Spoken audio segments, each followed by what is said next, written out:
ራሄልና ባቢ ተልከሰከሱ። ብሌን እናትም እንግዲህ ሰው በሰፈረው ቁና ይሰፍራል የሚባለው እውነት ነውና ዛሬ ስትጫወትባት የኖረችው ራሄል ዛሬ ጉድዋን ነገረቻት ማለት ነው። ደስ አይልም? አንዳንዴ እንደዚህ አይነት ሰዎች እጅግ በጣም ቶሎ የስራቸው የእጃቸው ሲሰጣቸው እውነት ለመናገር በጣም ደስ ይላል። የብሌን እናት እንዳው ቶሎ ነው ያገኘችው መልሰውና እንዳው ብዙዎቻችሁ ልትማሩበት ልንማርበት ይገባል ማለት ነው። የሰውን ተከሻ የሰውን እጅ መጠበቅ እንደዛ ነው። ደግሞ በተንኮል ስራ መጀመሪያ የፈለገችው ነገር ልትሰራባት አስባ ነው። ይሄን ነገር እንግዲህ ዛሬ ከቤቴ ውጭ ብላለች፣ መብቷ ነው። ምክንያቱም የፈለገችው ነገር አድርጋለች።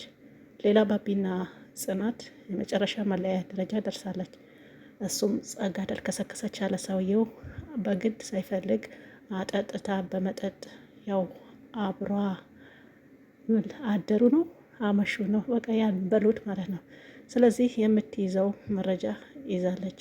ምናልባት ይህ ነገር አልተደረገም፣ በእርግጥ ግን አስመስላ ፎቶ አንስታ እንደው እኔ እሱ አጠጣች አይመስለኝም። የእሱ ብቻ ይሄን ሲስተም ለመጠቀም እሱን ለማጥመድ እየተጠቀመችው ሲስተም ነውና እጅግ በጣም ተንኮለኛ ግፈኛ የሆነች ሴትዮዋ ዛሬ በዚህ ያገኘችው። ከዚህ በኋላ ጽናትስ ይሄ ስታይ ምን ትል ይሆን? ምንስ ሲሰማት ይሆን? ይሄ ስታይስ ድጋሚ ራሷ ትስታለች፣ ወደ ራሷ ትመልሳለች? አይዶን ነው አላቅም። ተንኮል ራሄል ነች። እንደ ራሄል ተንኮል እኔ አይቼ አላቅም በህይወት ማለት ነው። ሰው የፈለገው ነገር ለማግኘት ድንጋይ ፈነቅላል። እንደዛ ነው ያደረገችው። የብሌን እናት ደግሞ መጫወቻ ነው ያደረገቻት። ብሌን እናት አብዝታው ነበረ። የሱስ እንኳንም ጥሩ አድርጋለች። ተመችቶኛል እልልልል ብዬ እንደው ቅቤም ይዤ ልሄድ ነበረ ልቀባት ማለት ነው። በተረፈ በመሀል የምትጨነቀው ብሌን ነች። ከዚህ በኋላ ያላቸው አማራጭ ምንድን ነው? ወደ ቤት ነው የሚሄዱት? የጽናትስ ምርጫ ምንድን ነው? ከቤት ሊወጡ ነው። ባቢ ላይ ይሄን ተፈጽሟል። ያው እሷ መቼ እንደምታቀበል አቅም የተፈጸመው ነገር እውነት ነው። ግን ከዚህ በኋላ ያለው ነገር ደግሞ እጅግ በጣም ከባድ እየከበደ ነው የሚመጣው። አይቀፍም፣ በጣም ነው የሚቀፈው። አይደብርም፣ በጣም ነው የሚደብረው። የብሌን እናቱ ደስ ይላል። ይህ ነገር ውሎ ሲያደር ራሄልም ላይ ይሄ ነገር ይፈጸማል።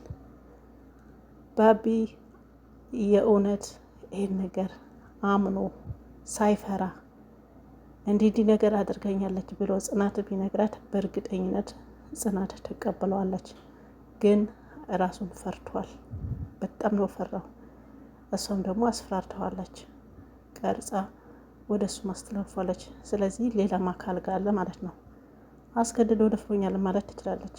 ወደ ህግ አካላት ማስተላለፍ ትችላለች። ሴትዮዋ እንደው ከዚህ ማስወገድ ያለባቸው እቺ ልጅ ነች ማለት ነው። የብሌን እናትን ፎክራለች። አጠፋሻለሁ ብላለች። የምር ተባብራችሁ እቺ ሴትዮዋ ካጠፋችሁ በሰላም ትኖራላችሁ። ያለዛ ግን እዛ ቤት ሰላም ይናፍቃችኋልና የለም። አሁን ብሌን በእሷ ጋር በፍቅረኛ አድርጋ እንዲትይዝ ወይም ደግሞ እንዲይዛት ትእዛዝ ሰጥታለች። እሱም ልትጠቀምበት ይሆን? ግን እሱ በጣም ስማርት ይመስለኛል ልጁ። የባቢ ሄዶ ነገረው ነገር አለ። ከዚህ ጋር ከእሷ ጋር ይደራደራል። ብሩም እየቀበል እያደረገ ነው። እንደው የዚህ የብሌን ፋንታ እሱ የሚከፍላት ይመስለኛል። ጽናትን ከባቢ ጋር አስማምቶ እሱ ግን ከብሌን ጋር የሚጣበስ ይመስለኛል። ራሄል በመሀል መንገድ የምትወድቅ ነው የሚመስለኝ። እንደኔ አስተሳሰብ ከሆነ እንደኔ አስተያየት ከሆነ ስማርት ነው። ብሌን በእርግጠኝነት ያው ወዷታል። እሷም ደግሞ ከኋላ ወደዋለች። ባየነው ነገር የማይዋሽ የማይካድ ሀቅ ነው። ስለዚህ ይሄ ቢደረግ የምር ደስ ይላል። መሆንም አለበት። እንደዛ ነው ማለት ነው። ይሄን ካደረገ የብሌን ጓደኛ አዲሱ ማን ነበር ስሙ? ግን ያው ፍቅር ይዞታል፣ እሷም ይዟታል። በ11ኛው ሰዓት ደስ ይላል። ውድቀቱ ለራሄል ነው ማለት ነው። አዎ ራሄል ውድቀትሽ ደርሷል። ትወድቂያለሽ። ይህ የማይቀር ሀቅ ነው። ወደሽም ጠላሽም እመኚ። ይህን ያክል ሰው ላይ ክፉ ተንኮል ማሰብ ጥሩ አይደለም። ደግሞ በአሁኑ ሰዓት ያው ቶሎ ቶሎ ነው የሚደርሰው። ያው ክፉም ስታደርጉ ሰው ላይ ተንኮልም ስታደርጉ ቶሎ ነው የሚደርሰው እና አሳያችኋል ማለት ነው። ሰው ራሄል በዚህ ያክል ክፋት ጥግ መሄድ የለብሽም። እንግዲህ ጽናት ስራ አላገኘችም። ከዚህ በኋላስ ቤት ትወጣለች ወይ? እንደው የሚገርመው ከመግባቷ በፊት ወይም ደግሞ ራሄል ከመናገሯ በፊት እንዴት እንዳረገቻት አይታቸዋል። መቼ ነው የምትወጪ? እስከ መቼ ነው ጥገኛ? ለካ ድሮ አባቷን ለማግባት ነበረ። እኛም ምስጢሩ መቼ ይገባል? የጽናት እናት ስትሞት፣ በነገራችን ላይ የጽናት እናት ሞተች በቅርብ ነው። ሰው ድሮ ነው ሞተች ቢልም እንዳየነው ታሪኩ ትዝታ ነች በቅርቡ ገደለቻት። ግን ያኔ የጽናት እናት ስትጠፋ ወይም ደግሞ ስትሞት ሞተች በተባለ ጊዜ የብሌን እናት ልትል ከሰከስ ነበረ ከጋሽ ግርማ ጋር ማለት ነው። እነሱ ያሰቡት በቤተሰብ በቅርብነት ነበረ። እሷ ይስበችው ግን ሌላ ነበረ። በእርግጥ እሷ ቢያገባ ይሻል ነበረ ከልጁን ጋር እንደዛ ተሰማምቶ ይህ ደስ ይል ነበር። ምናልባት አንዳንዴ ሰው ጓደኝነት ሲቀርብ ቀረብ ሲል እንደ ቤተሰብ ነው የሚያየው። ጋሽ ግርማም እንደዛ ነው አየው ይመስለኛል። ጽናትን በተናገረችው መሰረት በዛ መልኩ ነው ያዩት እንጂ በሌላ አይደለም። ስለዚህ ግን የብሌን እናት ሌላ ነበረ ቀድዋ። ስለዚህ አትናገሪም ነበር ያኔ። እኔ በዛ አልወሰድኩትም ብላለች። እውነት ነው፣ በዛ እኛም አልወሰድ ነው፣ ግን እኛን ነበር ነው ለካ አንቺ ፍቅር ይዞች ነበር ማለት ነው። ያም ሆነ ይህ ያለፈው አልፈዋል። ግን አሁን በትንሽ ጊዜ ጽናትን አሰቃይተሽ ነበረ። በዛ ቤት የምትኖሪ መስሎሽ የ2 ወር ተከፍሎልሽ የበጅሽ ብር ተሰጥቶሽ እዛ ጋ ዘላለም እሷ የምትቆይሽ ነው መስለሽ፣ ግን ነገረችሽ። እኔ የምጦርሽ መስሎሽ ነው ወይ? ሰርተሽ ክፈይ እንዴ፣ ከዚህ በኋላ ከኔ አትደብቂ፣ ምን ትመስላለች እያለች ያው ሰውን እጅ መጠበቅ፣ የሰውን ተከሻ መጠበቅ፣ ሰውን መደገፍ ይሄን ያክል ነው። ሰው ፈጣሪውን የተደገፈ ቢሆን ጥሩ ነው። ሰው ይወዳችኋል፣ ይጠላችኋል። የሆነ ጊዜ ይሰጣችኋል፣ ይነሳችኋል። በሰጣችሁም ልክ ደግሞ ሞራናችሁም ይቀስማል፣ ልክ ልካችሁም ይነግራችኋል። አስወዳን ሁሌም ቢኖራችሁ ባይኖራችሁ በሰው አትደገፉ። ሁሌም ከፈጣሪያችሁ ጋር ተደገፉ። ሰው ይጥላችኋል። አላህ ግን አንዴ ካነሳ አይጥልም።